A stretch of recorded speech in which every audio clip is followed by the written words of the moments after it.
I haven't posted a video in a while because honestly didn't know what to post. I was in a period of my journey where I didn't know what the fuck was going on. I was just hella confused, and I also need some sunglasses. Like, my eyes are just like, my retinals are burning the fuck up. Oh, they right here. Let's just do a quick change.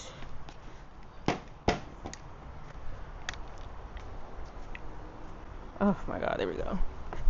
I'll be trying to like damn near sun gaze or whatever, but my eyes can't handle all that light. So anywho, yeah, I hadn't made a video in a while because I was flailing through life, through the unknown, no answers, just taking one step at a time. And within the last 4 weeks, I finally have gained some clarity on like why I was stuck in the first place. Which I guess we'll say the overarching theme was self-love. I say that I wanted there to be a rainbow there, but yeah, self-love. I didn't even realize it, but I didn't have any love for myself, and it was really holding me back. And it's like, if somebody would have asked me, I would have said, of course I love myself, but I didn't love my whole self. I loved bits and pieces, and like you can't just you can't love a piece of the pie, you know? Like, if you have a slice, you either like it or you don't. And so like it was the same thing with myself. And how I found self-love was through understanding what and who God is. I think Christianity really warped.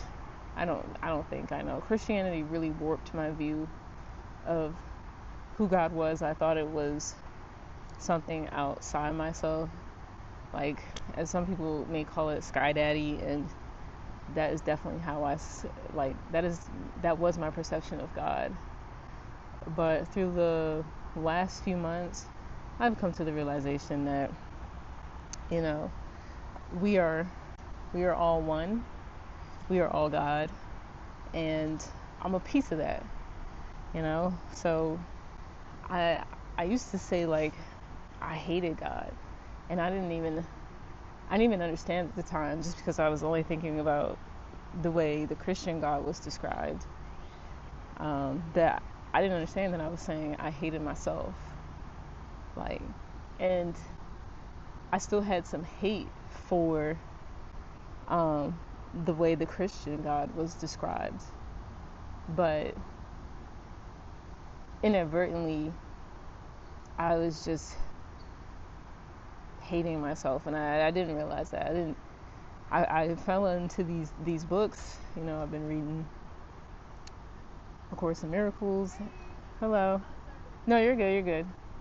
I had fell into these books reading Cryon, and recently joined the Psychic Circle. And yeah, it really opened up my eyes to spirituality. I think I was very closed off because I was very fearful of falling into the trap again, like believing that, you know, I had to be one way in order to make it to heaven, so I didn't go to hell. And yeah, I was just really struggling there. But now I'm in a good place. Like, I know God today rather than just believing, which is a really nice place to be. My reality has shifted a lot. Like, everything felt so negative and doom and gloom just like a couple months ago, and things have been slowly on the rise. But I still tended to focus on the negatives and what I didn't have versus what I did have and what was going well. And um, since since remembering, who I am, myself, my higher self, life has just been a lot easier. Things have just been falling into place. Like it isn't such a struggle. I'm not trying to walk uphill in a river. And yeah, that's just an update. I guess it's nice. It's nice because I was definitely struggling, and I'm going through the career transition, but I don't know, something was missing, and I didn't realize what it was. And I was missing the love of self. I was missing the love of God, and I was missing compassion. And I found those things. Now, I'm not saying they're at the levels that I want them to be at, but I know they're there. I have them. They're in my corner. And that's just a great place to be at. I'm still on this breatharian journey, too.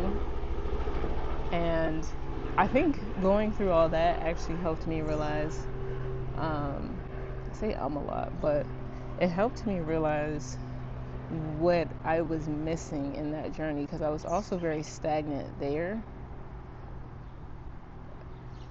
I know I understood I needed to work on energy cultivation. I was completely against breath work. I didn't even think about that. And so now my mind is open to that. But I couldn't really build a practice.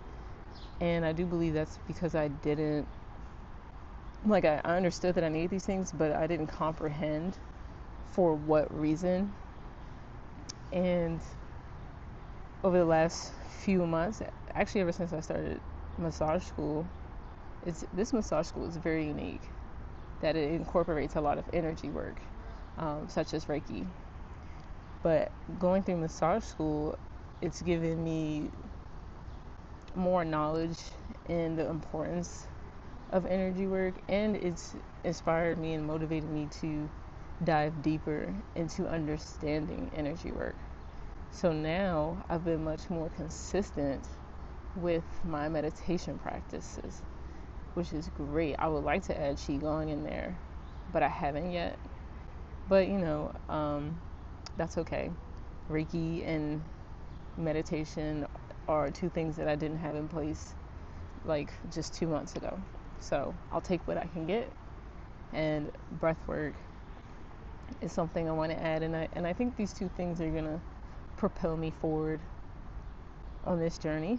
It's too early on to say how they'll affect the journey, because I haven't really practiced them consistently and long enough. But I'll do another check-in and see where I'm at. I think that's all I have to say. I'm sweating, I can feel the beads dripping down me, so I'm going to go. Much love and happy healing. I do want to come on here though and talk about my massage journey though, because I go to the Healing Arts Center in St. Louis, and they describe themselves as a conscious school, masked as a massage school. And yeah, that, yeah, I'm just very grateful for the school, and I would really like to talk about that journey. And you may not want to do massage as a career, but touch is just so healing. I honestly feel like it should be mandatory first, at least to have a couple months training and just touch and all that it could do for you and those around you. So yeah, maybe I'll try to post something about that in the near future.